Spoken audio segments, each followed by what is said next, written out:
आज मैं रजनीश शर्मा मैं फिर आपके साथ में एक ज़रूरी मुद्दे पर बात करने के लिए प्रस्तुत हूँ, जो कि हमारी एम्बुलेंस चलाते समय सुरक्षा को लेकर के बहुत ही इम्पोर्टेंट थिंग्स मैं आपके साथ में शेयर करना चाहता हूँ।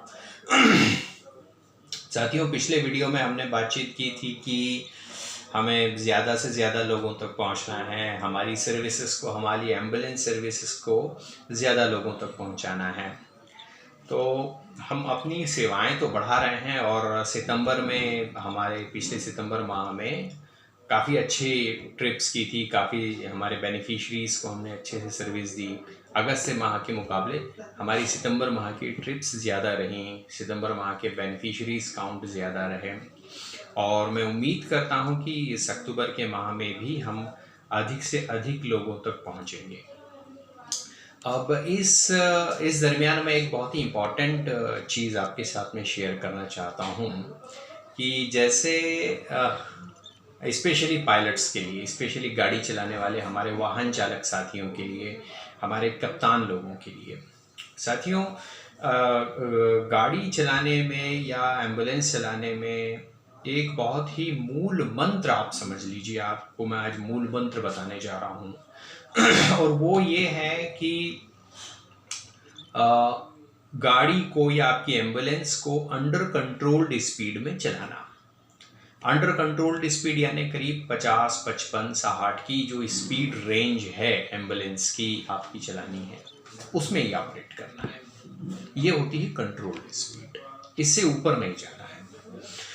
अब कंट्रोल्ड स्पीड में एम्बुलेंस चलाना, ये जो है बेसिकली मूल मंत्र है। इस मूल मंत्र का अगर आपने पालन किया, इस एक चीज़ का पालन किया, तो आपकी जो एम्बुलेंस से रिलेटेड जो भी परेशानियां हैं या जो भी आपके पैरामीटर्स हैं वो अपने आप अचीव हो जाएंगे। वो कैसे, वो हम थोड़ा सा समझते हैं। देखिए, सबसे पहला पैरामीटर जो होता है वो ये है आपकी सुरक्षा।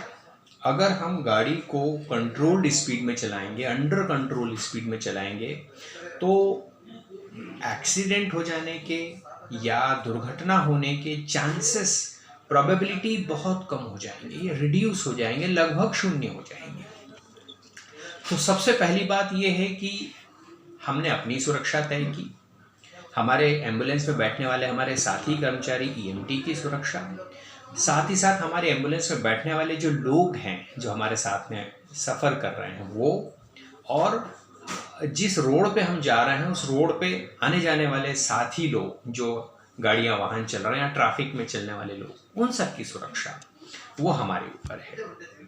अगर हमने कंट्रोल्ड स्पीड में एम्बुलेंस चलाई तो ये एक सुरक्षा का जो मुद्दा है वो फुलफिल हो जाएगा, यानी हम बिना किसी दुर्घटना के हमारी एम्बुलेंस या हमारी व्हीकल को ऑपरेट कर लेंगे। तो सबसे पहला जो हमारा पैरामीटर है वो ये अचीव हो रहा है, हमारी सुरक्षा सबसे बड़ी बात है। तो हम अपने आप को सुरक्षित करते हुए एम्बुलेंस चलाएंगे, पहली बात ये। दूसरा, अगर हम अंडर कंट्रोल्ड स्पीड में चलाते हैं, गाड़ी को तेज गति से नहीं चलाते हैं, तो दूसरा फ़ायदा क्या होगा, हमारी एम्बुलेंस में लगने वाला जो डीजल है, जो तेल है, उसकी खपत कम होगी, यानी गाड़ी का केएमपीएल बढ़ जाएगा। अब डीजल की खपत कम करना ये बहुत ज़रूरी है। ये डीजल की खपत करना, कम करना, मतलब कि समझ लीजिए हम राष्ट्र की सेवा कर रहे हैं। आपको पता है डीजल कितनी परेशानियों में बाहर से हमको लाना पड़ता है, राष्ट्र जो है लेकर के आता है, तो उसका जो ऑप्टिमम यूटिलाइजेशन है वो होना चाहिए। अननेसेसरी, बिना बात का, बिना कारण का डीजल का या पेट्रोल का खर्च नहीं होना चाहिए। तो यहाँ पर आपका जो डीजल की खपत कम करने का जो पैरामीटर है वो आपका फुलफिल हो जाएगा, यानी वो पूरा होगा। तो सबसे बड़ी बात ये रहेगी कि अगर आप गाड़ी कंट्रोल्ड स्पीड में चलाते हैं तो आपका फ्यूल एफिशिएंसी यानी फ्यूल का केएमपीएल बढ़ जाएगा। ठीक है। अगला पॉइंट आता है कि जब हम गाड़ी को अंडर कंट्रोल चलाएंगे तो गाड़ी में जो कलपुर्जे जो घूम रहे हैं, जैसे इंजन के पार्ट्स हैं, गियर के पार्ट्स हैं, टायर्स हैं, टायर व्हील के अंदर लगने वाले पार्ट्स हैं, जैसे बियरिंग्स हैं, आपके ब्रेक शूज हैं, ब्रेक लाइनर्स हैं, यूजे क्रॉस है, आप जानते हैं ना यूजे क्रॉस प्रोपेलर शाफ्ट में जो लगा होता है वो हैं। तो जो भी घूमने वाले पार्ट्स हैं उनमें घिसाव कम होगा, उनमें वार्नआउट कम होगा। तो जब घिसाव कम होगा तो आपको मेंटेनेंस के लिए उतना फ्रीक्वेंट जाने की ज़रूरत नहीं रहेगी। तो जब मेंटेनेंस के लिए अगर आप नहीं जाएंगे तो आपकी गाड़ी ऑफ रोड नहीं होगी, यानी आप ज़्यादा समय तक गाड़ी को ऑन रोड रख सकते हैं। अब मेंटेनेंस के लिए नहीं जाएंगे तो आने की आपका मेंटेनेंस कॉस्ट भी कंट्रोल में आएगा, मेंटेनेंस का खर्चा कम आएगा कि नहीं आएगा। तो यहाँ पर आपका मेंटेनेंस कॉस्ट भी कंट्रोल में आ रहा है। तो देखिए, अब आपकी एम्बुलेंस से रिलेटेड क्या क्या पैरामीटर हैं आपका। सबसे पहली बात तो एम्बुलेंस आपकी जो है वो सेफ्टी रहना चाहिए, सुरक्षित रहना चाहिए, ख़राब नहीं होनी चाहिए, एक्सीडेंट नहीं होना चाहिए, तो वो फुलफिल हो रहा है। दूसरा, KMPL इम्प्रूव होना चाहिए, तो KMPL भी इम्प्रूव हो रहा है, KMPL मेंटेन रहना चाहिए, ठीक है। तीसरा, आपकी repair and maintenance cost control होनी चाहिए। तो जब हम अंडर कंट्रोल्ड स्पीड में गाड़ी चलाएंगे तो एम्बुलेंस के जो कलपुर्जे हैं अंदर जो ऑपरेट हो रहे हैं, जो घूम रहे हैं, घूमने वाले कलपुर्जे हैं, वो घिसेंगे कम। जब कम घिसेंगे तो हमें मेंटेनेंस के लिए, उसकी रिपेयर के लिए उतना फ्रीक्वेंट जाने की ज़रूरत नहीं है। एक गाड़ी जो 80 की या 90 की स्पीड पे जा रही है उसमें जो कलपुर्जों में जो घिसाव हो रहा है, और दूसरी जो गाड़ी जो 50-60 की स्पीड में जो चल रही है उसके अंदर जो कलपुर्जों में घिसाव हो रहा है, बनिस्बत 80 या 90 या ज़्यादा स्पीड पर चलने वाली गाड़ी को ज़्यादा बार रिपेयर के लिए जाना पड़ेगा, बजाय हमारी अंडर कंट्रोल स्पीड में गाड़ी चलने वाली के। तो यहाँ पर आपका रिपेयर मेंटेनेंस कॉस्ट कंट्रोल होने का पैरामीटर भी आप उसको अचीव कर सकते हैं।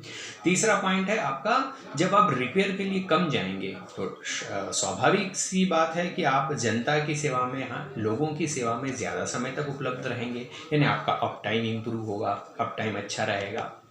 और एक और मुख्य बात है वो ये है कि आपकी गाड़ी की लाइफ साइकिल इम्प्रूव होगी, यानी जो गाड़ी या जो वाहन अधिक स्पीड में चलता है उसके कलपुर्जों में घिसाव होता है, वॉर्न आउट होता है, वो गाड़ी ज़्यादा खराब हो सकती है या उसे जल्दी बदलने की आवश्यकता पड़ती है। लेकिन जो गाड़ी अंडर कंट्रोल्ड स्पीड में चल रही है उसमें कलपुर्जों में घिसाव कम होगा, वॉर्न आउट कम होगा, तो उसका लाइफ साइकिल ज़्यादा रहेगा, यानी वो ज़्यादा समय तक हम उसका उपयोग कर सकते हैं, हम उसे यूटिलाइज कर सकते हैं ऑपरेशन में। तो ये जो सारे जो पॉइंट्स मैंने आपके साथ में डिस्कस किए हैं, इन सभी को अचीव किया जा सकता है सिर्फ एक मूल मंत्र का उपयोग करते हुए, और वो मूल मंत्र है गाड़ी को अंडर कंट्रोल्ड स्पीड में चलाना, यानी कम गति में गाड़ी को ऑपरेट करना। वो कम गति क्या है? 50 से 60 तक, ज़्यादा से ज़्यादा 60 हो गई है, बस इससे ऊपर नहीं जाना है। आपको ये ध्यान रखना है कि मेरे को रोड के अनुसार गियर की गति कब, हमको गियर का अप्लाई करते हुए कब कौन सी स्पीड पर चलना है, बट कोशिश करें कि वो 60 से ऊपर ना जाए, 60 से अबव ना जाए। अगर हमारी गाड़ी कम कंट्रोल्ड स्पीड में चलाएंगे तो हमें हमारे सारे पैरामीटर्स जो हैं वो अचीव हो जाएंगे। तो ये एक मूल मंत्र है, आप अगर इसका उपयोग करेंगे तो आपके ये जो गाड़ी से रिलेटेड सारे पैरामीटर हैं वो सब अचीव हो जाएंगे। और मेरी शुभकामनाएं आपको, मेरी बधाइयाँ, और मैं उम्मीद करता हूँ कि आप इस कंट्रोल्ड स्पीड से गाड़ी चलाने वाले इस मंत्र का साधेंगे, इसका उपयोग करेंगे और सुरक्षित रहेंगे। अगली बार हम लोग KMPL पर डिस्कस करेंगे, स्पेशल KMPL पर, कि हम डीजल कैसे बचाएं, फ्यूल कैसे बचाएं। तो मैं अगला वीडियो प्रस्तुत करूंगा जो कि डीजल के ऊपर होगा, डीजल के उपयोग के ऊपर होगा। तब तक के लिए आप लोग अच्छे से काम करिए, अंडर कंट्रोल्ड स्पीड में गाड़ी चलाइए और ज़्यादा से ज़्यादा लोगों तक पहुंचिए, हमारी एम्बुलेंस सेवाओं को ज़्यादा से ज़्यादा लोगों तक पहुंचाइए। धन्यवाद, फिर मिलते हैं।